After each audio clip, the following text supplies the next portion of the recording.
So a couple of videos ago, I made a video um, defending Michael Jackson and basically talking about how I don't think he's a pedophile. And this video, I want to talk about why I'm doing that. Number one reason, because I actually don't think he was a pedophile. I think the accounts given by the two individuals seem false. So Michael Jackson is actually one of the biggest superstars of all time, and therefore he must be in the so-called Illuminati, and that's exactly what this channel is talking about. Well, Michael was always seen throwing up various hand symbols, such as the sign of the horns, the 666, and these are all thought to be occult symbols.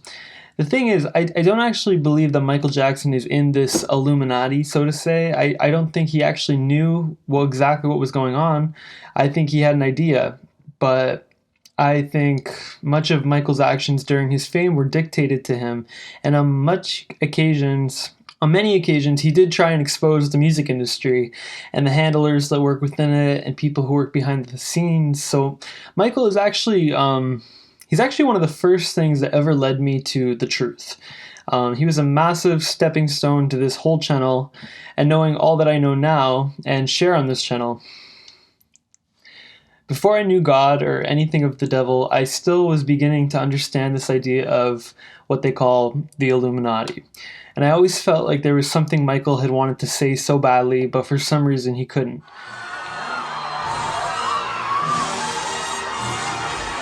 First of all,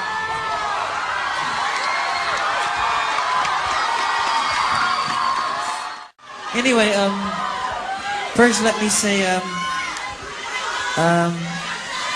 I really don't like to talk that much. I really don't. Sony, being the artist that I am at Sony, I've generated several $1 billion for Sony, several billion, and they really thought that my mind is always on music and dancing and it usually is, but they never thought that this performer, myself, would outthink them. Yeah!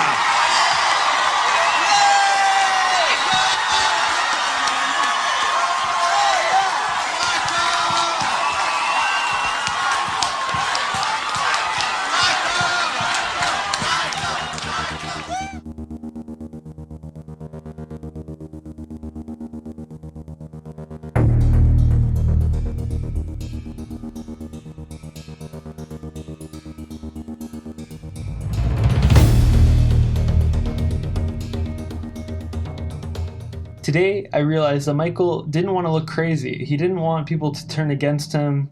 He didn't want to lose his following. I believe Michael was used. Michael Jackson was used, and he was abused, as we know. Michael was abused by his father a lot as a child, and as were all of the Jackson children. So basically, I believe there are two kinds of celebrities in Hollywood. There are celebrities who know the devil exists and serve him willingly, and then there are celebrities who don't, and they worship him unconsciously. I believe Michael was in the second category. There are many people in the industry like this, people who don't actually know what's going on. They're completely oblivious to any kind of Satanism, and Michael was one of them. Another celebrity who I'm sure doesn't know what's going on is Britney Spears. We see Britney promoting sex and promiscuity, 666, all kinds of hand symbols, and of course, she is a puppet. She was a puppet who was groomed at a very young age, and she doesn't know the devil, like some celebrities do, and neither does Jackson. And while many celebrities do know about Satanism in Hollywood, many of them don't, and for that, it is good for them to have this even mix of people who know and people who don't know. That way, to the general public, it's easy to infer that this is all just some kind of conspiracy. When Michael started to come closer to the truth, he was just feeling very oppressed by this whole industry, and he started speaking out against them.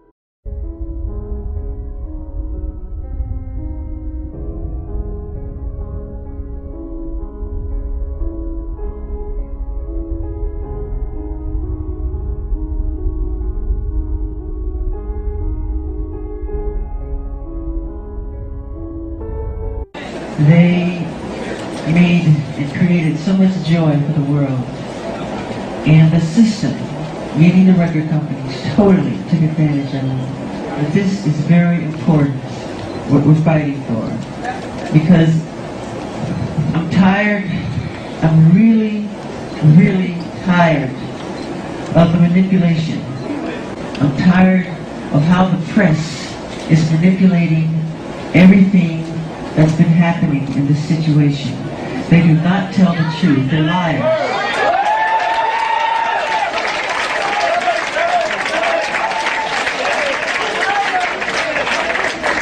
And they manipulate our history books. The history books are not true. It's a lie. The history books are lying.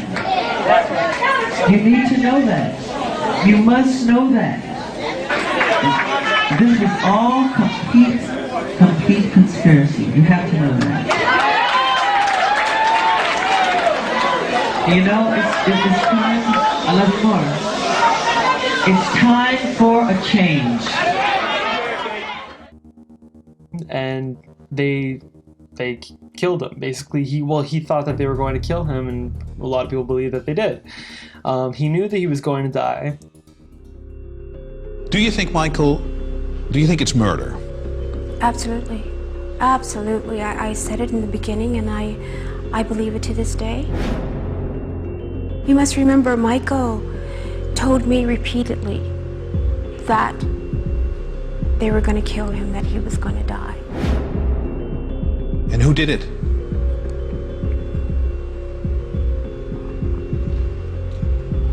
Absolutely. You must remember, Michael told me repeatedly that they were going to kill him, that he was going to die. And he would say that. And when I heard my mother scream, "He's dead," immediately I said, "Who did it?" I didn't say what for, what of, what happened, who did it? Because he repeatedly said that.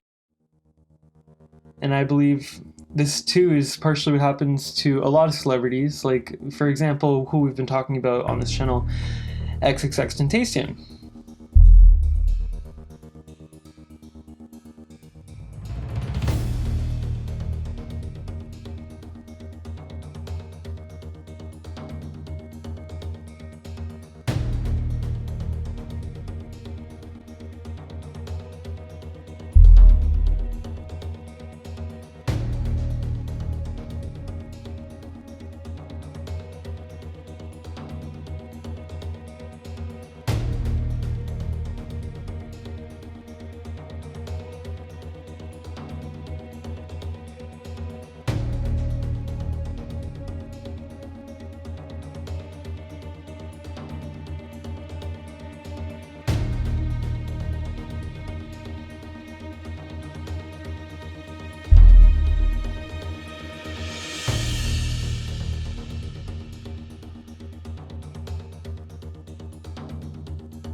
Where were you at the time when you heard the sad news? Well, actually, my father called me. I was at home, and I had just hung up the phone with my business partner, and he had just told me about Farah, and I said, "Oh my, geez, I wonder who's next," because it always happens in threes. See.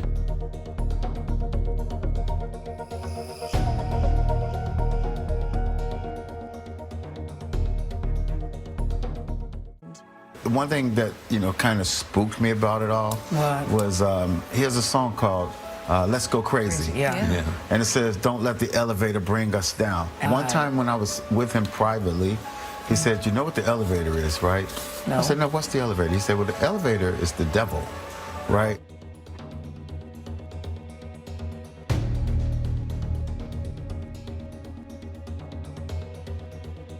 And it's eerie how many celebrities have actually predicted their own deaths. It's not a coincidence that people don't predict their deaths in real life, but celebrities do. So why is there such a correlation in being a celebrity and being able to predict your own death, whereas that's not something you normally see?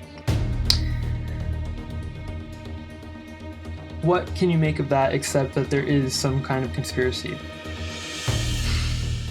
And then they tried to destroy his album with the pedophilia accusations. And honestly, the big reason I hear a lot of people in this community accusing Michael is because it's very easy to lump him in with the rest of the Hollywood pedophiles. I can tell you that the number one problem in Hollywood was and is and always will be pedophilia. That's the biggest problem for children in this industry. The casting couch even applies to children. Oh yeah. Not in the same way. It's all done under the radar. Nobody talks about pedophilia. It's the big secret. It's easy to just think Michael Jackson was one of them. And I commend Michael for opening his mouth when he knew something wasn't right. Before YouTube strikes me down, I wanted to say that what I'm about to say, I am not being anti-Semitic. I do not hate the Jews. I do not agree with Hitler. But the Jews that I'm speaking about, as it says in the book of Revelation, as it says in the Bible, they are not Jews. They are of the synagogue of Satan. So it's well documented throughout history that these so-called Jews were prosecuted, and they were very oppressed, and they were forced into little neighborhoods, and they weren't allowed because a lot of people were worried that they were wanting to gain control of the media. And so this became a problem, and that's why people didn't really want them around, because who controls the media really controls the society, and that's something that we know. In the early 1900s, the Jews came on the boat to America, and they wanted to fulfill the American dream. In 1913, America basically sold its soul to the Federal Reserve, since before the Federal Reserve came along, all the money was backed by gold, but now they back it by the Federal Reserve, so that's why the country's in debt. But more so what we're talking about today is they basically took up residence in Los Angeles, California, and they created this thing that we now know as Hollywood.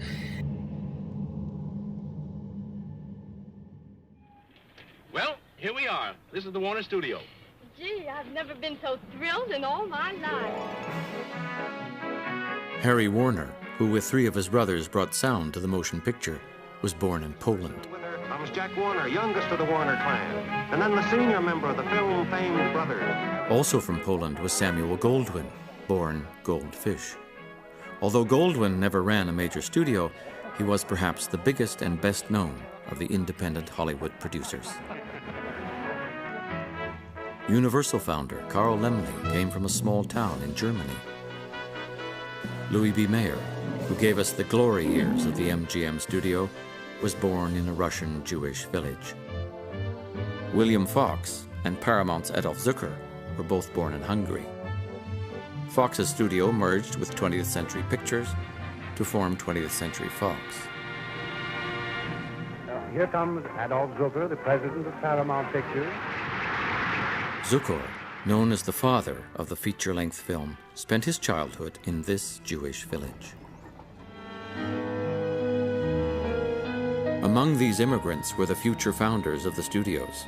They came with little money and few belongings, but they brought with them a new vision of America. Hollywood was a dream, dreamt by Jews.